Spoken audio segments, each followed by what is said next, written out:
All right, hello my friends, same setting. I'm actually filming a lot of these right in a row so that I can bank them up before I go to a place where there's not as much internet.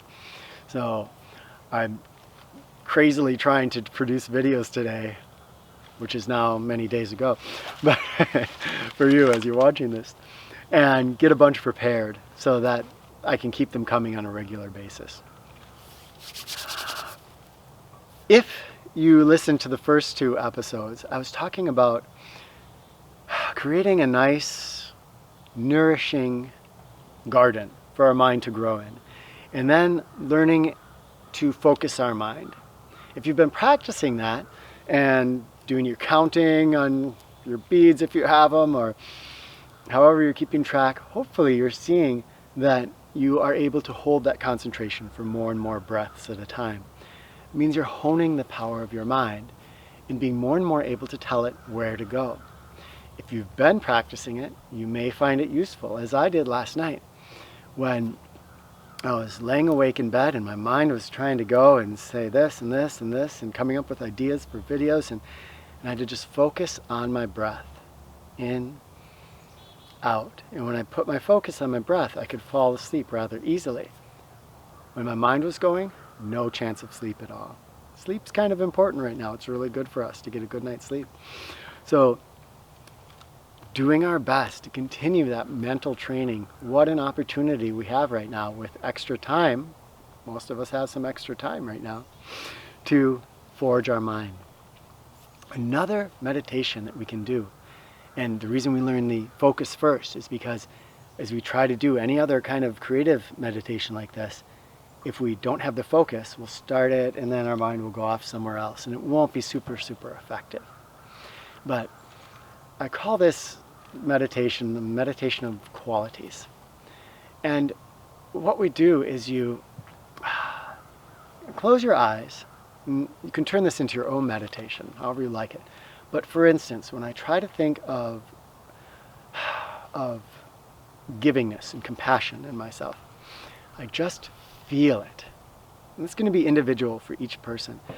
You can, if you want, visualize yourself going up and giving to some people and helping them out. If you want to, for instance, use this to create more sociality, you could walk up and do things that we can't really do right now. Get together with a whole bunch of people and talk and have a great time and imagine that. And see how this is? This is a creative visualization where we use imagination to create a quality in our life, so that quality of socialness, or to enhance a quality that we have. So I might use it to enhance my compassion or enhance my feeling that I can heal from things, to strengthen my immune system. There are all kinds of things we can use this for. And what we do is we just imagine that thing in our minds, however we want to imagine it. I've done this with, maybe I told you about this long ago in a video where I had a minor operation. And I just used this the night before, to essentially give me almost a pain-free operation and be able to watch it happening without any painkiller. And I could do that because I could develop the qualities necessary for that with this meditation. Think of a quality that you either want in your life right now.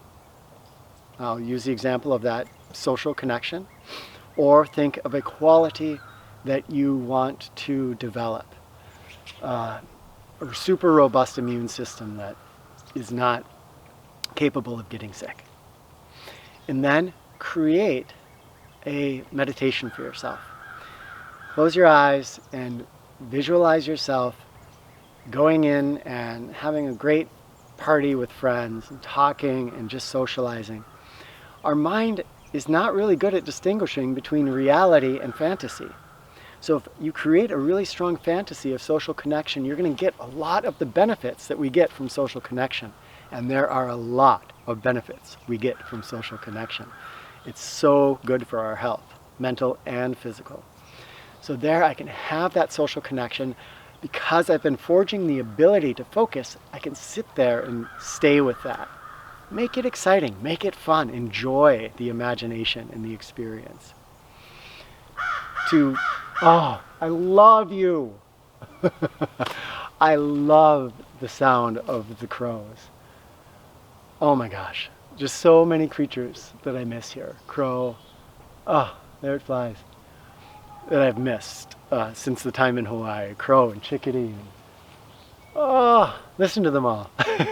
Okay. To build your immune system up. Imagine yourself walking through all kinds of plagues and diseases and having cuts and not being able to get infected. Imagine that, and just the strength inside of you that just fills you and pours through you and nothing can touch you. Imagine that, and then you're going to create a system inside of you that creates more robustness in your immune system. Now, some of you might not believe this, but there's some science really starting to back it up. It's saying that, boy, you look at the research on, for instance, placebos. Incredible how our mind can powerfully affect our body. So play with it. At the very least, you're going to have fun and enjoy it because you get to go into imagination creative land. And it's a good time. Kids do it all the time. We adults, we often forget how. But it's fun. You can do it. You can go into a fantasy world. You can have sword fights. You can fly. There's a million things you can do. And you will have a heightened ability to do those things as you continue to develop that focus. So as you implement these creative visualization type of meditations, don't forget to stick with your focus meditation. Boom. It will forge your mind and allow all kinds of new, cool mind activities. Love you all. Share down below if you're going to try this out and what you're going to do. Remember, just use these comments to connect, my friends. Give advice. Tell what's going on in your life right now. Connect with each other. All right. Talk with you tomorrow.